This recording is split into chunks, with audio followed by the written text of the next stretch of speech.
పేరే గుర్తులేదు, ఆంధ్రప్రదేశ్లో ఉండే కేంద్ర మంత్రుల పేరు, వారు పోయి ఏ విధంగా లక్షల కోట్లు, ఇలా మొన్న 1,00,000 కోట్లు దానికి అమరావతికి, వాళ్ళని చూస్తే సంతోషం అనిపిస్తుంది అట్లీస్ట్.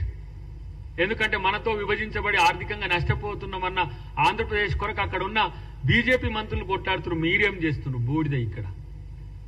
ఇలా మీకు కనీసం చేసే పనుల్లో ఇలా మేము చేసే పనులు ఎందుకు చేస్తున్నాము?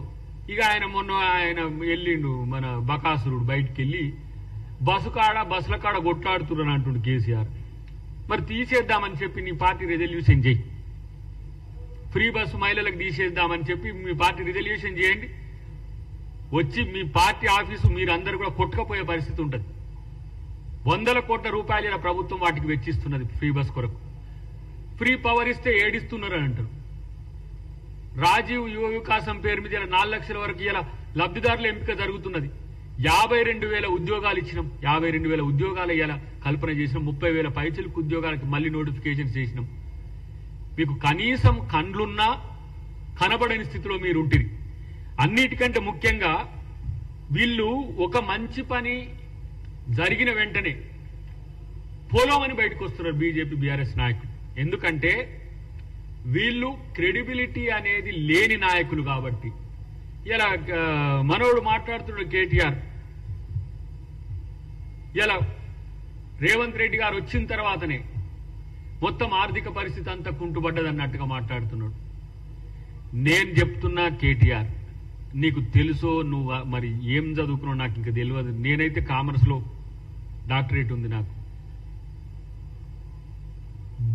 రాష్ట్రాన్ని దోచుకున్న దొంగలు మీరు. ఇంకా మాట్లాడే నైతిక హక్కు కూడా లేదు. దోచుకుంటే మిన్నకుండి చూస్తున్న ద్రోహులు ఎవరంటే ఇక్కడ బీజేపీ నాయకులు. మీరు తెలంగాణ ద్రోహులు. తెలంగాణ పేరు మీద పార్టీ పెట్టి ఆ రోజు ఉద్యమకారులందరినీ హైజాక్ చేసి, ఉద్యోగ సంఘాలన్నింటినీ హైజాక్ చేసి తను ఉద్యమం చేస్తున్నట్టుగా నటించి తన రాజకీయ ప్రక్రియకు ఉద్యమాన్ని వాడుకొని ఉద్యమం పేరుతో నేను ఉద్యమ పార్టీ అని నమ్మబలికి ఈరోజు అధికారంలోకి రావడానికి ఉద్యమాన్నే వాడుకొని కాంగ్రెస్ పార్టీ తెలంగాణ ఇచ్చినా కూడా కాంగ్రెస్ పార్టీలో విలీనం చేస్తా అని చెప్పి మీ అయ్యా విలీనం అనేది శల్యసారథ్యం చేసి అయినా ఇస్తనకు పోయి రావాలని అబద్దాలాడి బీజేపీతో అంతర్గత ఒప్పందాలు చేసుకొని అధికారంలోకి వచ్చినాక తెలంగాణను దోచుకున్న దొంగలెవరంటే అదే తెలంగాణ పదాన్ని మార్చుకొని బీఆర్ఎస్ పార్టీగా పెట్టిన మీరు, మీ కుటుంబమే తెలంగాణ ద్రోహులు. మీరు 8 లక్షల కోట్ల అప్పులు. పర్ క్యాపిటా ఇన్కమ్ గురించి మాట్లాడతారు కదా, పర్ క్యాపిటా డెప్ట్ గురించి ఎప్పుడన్నా మాట్లాడినరా మీరు? 2,30,000 పైచిలకు పర్ క్యాపిటా డెట్ ఉంది ఈరోజు.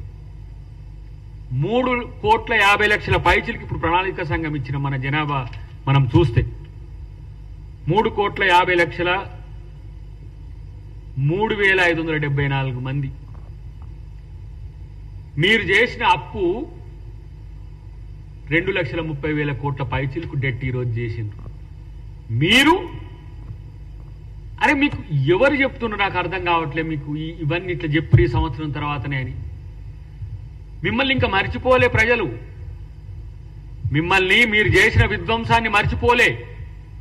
బీసీలకు మీరేం చేసిండ్రో మర్చిపోలే. చేపలని చెప్పి, గొర్రెలని చెప్పి, బర్రెలని చెప్పి ఎలా ఏ విధంగా వాళ్లకు సంబంధించిన డబ్బులన్నీ కూడా ఏ విధంగా కాజేసిండ్రో ఇంకా లెక్కలు ఉన్నాయి, తేలి ఉన్నాయి. కానీ ఇలా తగుదునమ్మా అని చెప్పేసి బీఆర్ఎస్ నాయకులు కేసీఆర్ నుంచి మొదలు పెడితే కేటీఆర్ ఆ నలుగురు మాట్లాడుతున్నారు. ఇటువైపు వీళ్ళిద్దరు ముగ్గురు మాట్లాడుతున్నారు. కిషన్ రెడ్డి లేకపోతే ఈటల రాజేందర్ లేకపోతే బండి సంజయ్. నేను అంటున్నా ఈరోజు మీ పార్టీలు రెండు కూడా తెలంగాణ ప్రజలకు ద్రోహం చేస్తున్న పార్టీలు.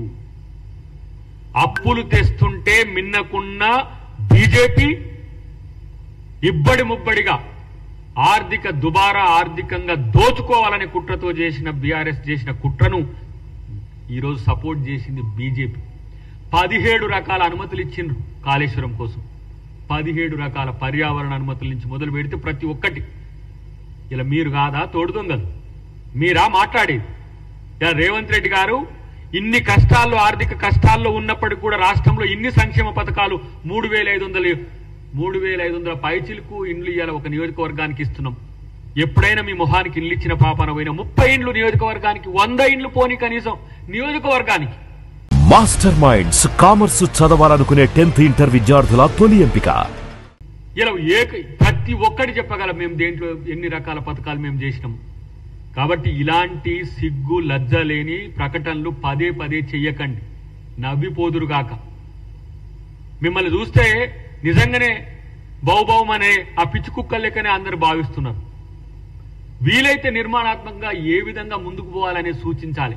ఇలా మీరు మూసి చెప్తే మూసి మొత్తం ఆ పేదల ఇండ్లు కూలుస్తుందంటే ఒక్క ఇంటి దగ్గర బుల్డోజరో జేసీబో పెట్టిన దాఖలా లేకపోయా. మూసిలో ఇండ్లు కూల్చి చేసినారు మొత్తం 4 లక్షల కోట్లు 5 లక్షల కోట్లు అంటారు. మీరు కట్టబెట్టిన లక్షల కోట్ల రూపాయల భూములు ఇలా కాపాడుకోవడానికి హైడ్రా మీద నిందలు మోపి ఇలా పేదోళ్ళు ఇల్లు కూస్తాయని ప్రచారం చేస్తుంది. ఏ పని చేయబోతే అక్కడ అడ్డంకులు తప్పితే మీరు చేస్తున్నది ఏంటిది? ఇదేనా కేసీఆర్ మోడల్? రాష్ట్రాన్ని అభివృద్ధి చేయకుండా, సంక్షేమం చేయకుండా నీ కొడుకుని, నీ అల్లుడు, నీ బిడ్డని. ఈ మధ్య కవిత గారు ఏదో కొంచెం తీరు మారినట్టుంది. మేమేం చేయలేదు, మమ్మల్ని ఎవరేమి అనకండి, చేయలేకపోయినా మమ్మల్ని క్షమించండి అన్నట్టుగా ఉన్నది ఒక ప్రెస్ మీట్ మొన్న చూస్తే. ఇవాళ కాంగ్రెస్ ప్రభుత్వం తెలంగాణ సర్వతోముఖాభివృద్ధికి ప్రణాళికలు చేస్తున్నది. తెలంగాణను మేమిచ్చినాం కాబట్టి మేము ఏ విధంగా అభివృద్ధి చేయాలనే అంశంలో, ప్రతి ఒక్క అంశంలో మేము ఈరోజు ముందుకు పోతున్న పరిస్థితిలో బీజేపీ బీఆర్ఎస్ పార్టీ కుట్రలను ప్రజలు గమనించండి. ఒక విజ్ఞప్తి కూడా ఉద్యోగ సంఘాలకు, మీ పాత నాయకులు పోయి బీఆర్ఎస్ పంచిన చేరిండ్రు, టీఆర్ఎస్ పంచిన చేరిండ్రు. వాళ్ళ మాటలు వినకండి. వాళ్ళ మాటలు వింటే మీకొచ్చేది ఏం లేదు. ఆయన అంత పెద్ద ముచ్చట చెప్పే ఉమ్మడి ఆంధ్రప్రదేశ్లో 50% పీఆర్సీ ఇచ్చేటోళ్ళు మీరు చూస్తే, చరిత్ర రికార్డ్ చేస్తే 30% ఇచ్చిండు ఆయన. 30% ఇచ్చి ఇంక్రిమెంట్ అంటుండు కదా 420. ఈ 420 గాళ్ళు ఇచ్చిన ఇంక్రిమెంట్ 420. ఒక ఇంక్రిమెంటు, ఒక పీఆర్సీ ఇచ్చి అప్పుడే పీఆర్సీలు ఇవ్వలేదు ఇది అని చెప్పేసి పాపం వాళ్ళు ఏం తెలియని ఉద్యోగ సంఘాల నాయకులు కొత్తగా మేమే వాళ్ళకు సహకరించినాం కూడా. వాళ్ళను ఏమంటాము, ఎగదోసిగా ఏదో మేమేమో చేయబోతున్నామని చెప్పి కొన్ని కుట్రల వెనుక, ఇప్పుడు లగచర్ల లాంటి కొన్నిటి వెనుక, ప్రతి దాని వెనుక బీఆర్ఎస్ ఉంటున్నది. దాంట్లో కేటీఆర్ ప్రథమ ముద్దాయిగా ఉంటున్నాడు. లగచర్ల విషయంలో తేలింది. ఇప్పుడు ప్రతి అంశంలో మనోడు ట్రేస్ చేస్తే స్క్రాచ్ కార్డ్ లెక్క గీక్తే కేటీఆర్ వెళ్తున్నాడు. అధికారం కావాలంటే కుట్రలు చేసుడు కాదు కేటీఆర్, అధికారం కావాలంటే ప్రజలతో ఉండి కొట్లాడు. నేను అందుకనే చెప్పిన మెయ్యను జర రాష్ట్ర అధ్యక్ష పదవిని తీసుకొని కొట్లాడు, అట్లనే నీకు ఇంత విలువ పెరుగుతుంది. నీకు కాలిరిగిందంటే బాధపడ్డాం, కానీ కాలిరిగినా గుణం మారలేదని మేము బాధపడతలే ఇప్పుడు. ఎందుకంటే ఆ గుణం మారలేదు, అదే కదా. ఇంకా దాని గురించి మేము పెద్దగా నిన్ను విమర్శించాల్సిన అవసరం కూడా లేదు. విమర్శల కోసం విమర్శలో, లేకపోతే అఫ్కోర్స్ మీకు ఒక పత్రిక, ఒక టీవీ ఇట్లా ఉండబట్టి కొన్ని 2-3 అటు ఇటు మీకు పాజిటివ్గా ఉండబట్టి, లేకపోతే సోషల్ మీడియా ఇన్ఫ్లుయెన్సర్స్లో మరి మీరు ప్రొపగండా ఏజెంట్ కాబట్టి మళ్ళీ మీరు టీఆర్పీ తగ్గుతుందేమని చెప్పి మాట్లాడు కాదు. ప్రజల కోసం మాట్లాడాలి. ఎక్కడైనా సరే బీఆర్ఎస్ అయినా బీజేపీ అయినా మీ ఆఫీసులలో మీటింగ్లు పెట్టినా వచ్చి ఇవాళ మా ప్రభుత్వం తరఫున మేమైనా అధికారులైనా మీకు చెప్పగలం. కానీ అబద్ధాలను ప్రచారం చేయడానికి ఇలాంటి సొంటకాయ సొల్లు పురాణ ప్రెస్ మీట్లు పెట్టకండి, ప్రజల్ని కన్ఫ్యూజ్ చేయకండి. కాబట్టి అలా సమ్మెలు ఉంటే సమ్మెలను ఏ విధంగా వాళ్ళని సంతృప్తిపరచగలమో మా దగ్గర సమాధానం ఉంది. మీలాగా ధర్నాలు చేస్తే ధర్నా చౌకులు ఎత్తేస్తామని చెప్పేసి ఎవరైనా నిరసన చేస్తే వాళ్ళని నోరు నొక్కేసి జైల్లో పెట్టినట్లేం మేము చెయ్యం. ప్రజాప్రభుత్వం ప్రజల పట్ల బాధ్యతగా ఉన్నదనే అంశాన్ని గుర్తుపెట్టుకుంటూ ఒక అంశం చివరగా నేను చెప్పి ముగిస్తా మిత్రులారా. ఈరోజు ప్రతిసారి మాట్లాడినప్పుడెల్లా మాస్టర్ మైండ్స్ కామర్స్ చదవాలనుకునే 10th ఇంటర్ విద్యార్థుల తొలి ఎంపిక.